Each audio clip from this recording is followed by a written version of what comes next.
Okay, guys, in sample exercise 511, this is a third way to calculate the delta H for a reaction. To summarize, we've already calculated the delta H using a balanced chemical equation. If the delta H value is given for that balanced equation, and let's say they give you a mass, you can convert mass to moles and then moles to energy. That's one method. Second method that we learned about was Hess's law.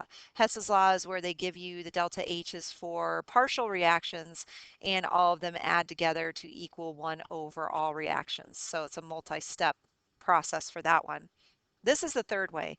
And to find delta H using this information, you have to have the standard enthalpy of formation table.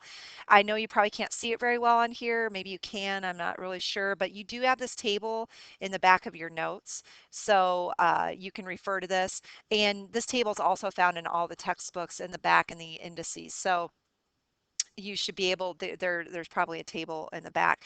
One thing you should know about these are standard enthalpies, and they're based off of averages, so you may see slightly different values for these enthalpies, but what it is it's the formation, the overall delta H for the formation of these various compounds. And you'll notice that things like oxygen aren't on there, and individual elements don't have enthalpies of formation because they're naturally occurring. So if we run across an individual element in a chemical reaction and it's not listed on the chart, or the enthalpy of formation is 0, then we know it's 0.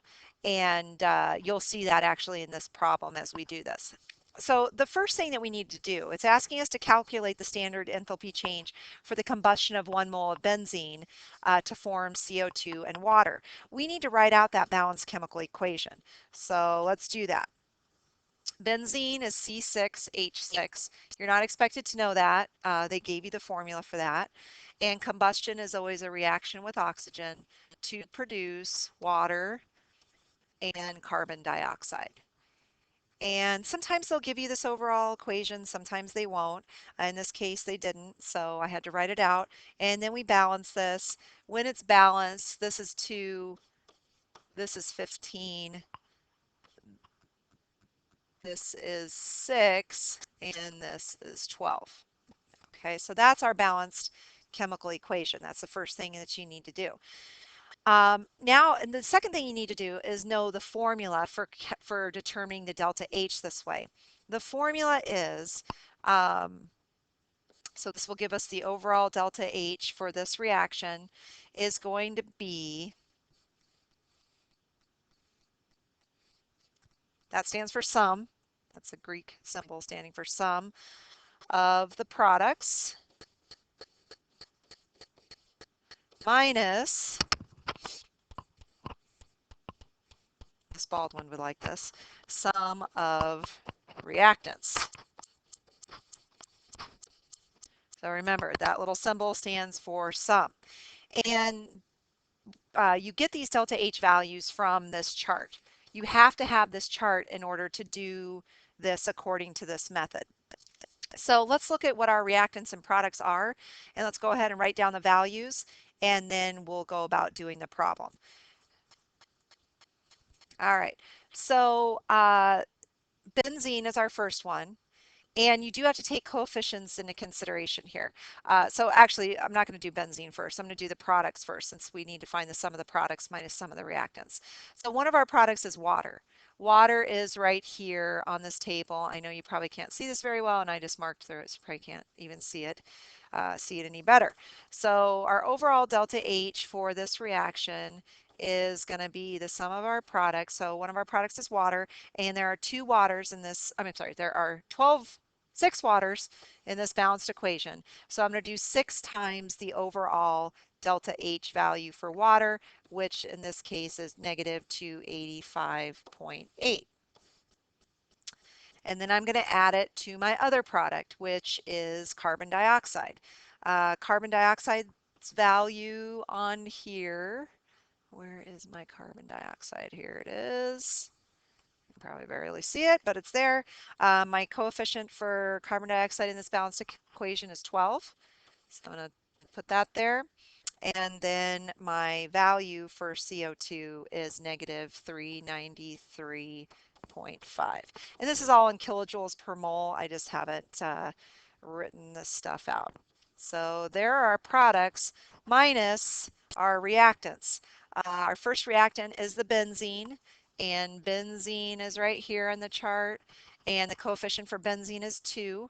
So I'm going to take 2 times the value of benzene, which is 49 kilojoules per mole. Plus, I need to figure out oxygen. Notice oxygen isn't on the chart, and that's because oxygen's in its elemental state, and when it's in its elemental state, the value is 0. So you don't even really need to write that there, but I'm going to put the 0 there just so you can see. That does not stand for O for oxygen. That stands for 0 as in 0. All right, so then we do the math. 6 times negative 285.5 plus 12 times negative 393.5. Get that all taken care of inside of those brackets, and then you're going to subtract it from 2 times 49, which is 98, or subtract that minus 98, I should say. And when you do that, you should get, let's see here, the sample exercise. I believe this is the answer, negative 3,267 kilojoules.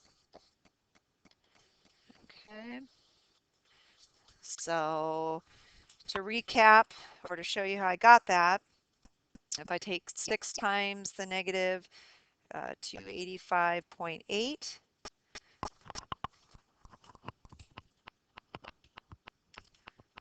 I get negative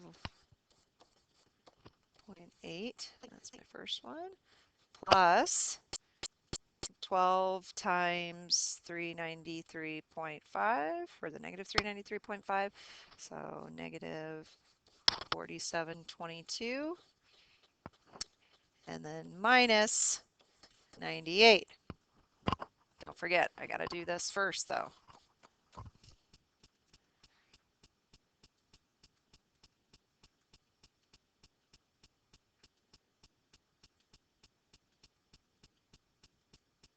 So when I do this, I get negative.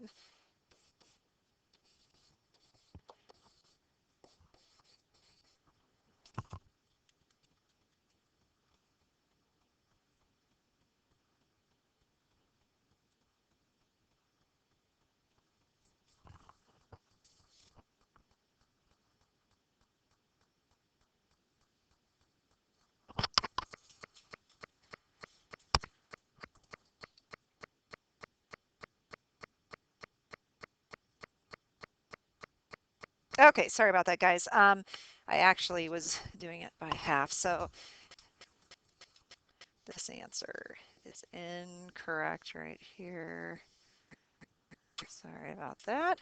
So when I do this problem, I get 6436.8. I'm sorry, negative 6436.8 minus 98.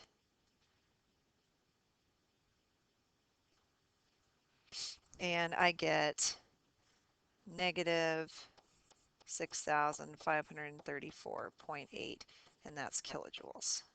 So that is our answer for this overall reaction.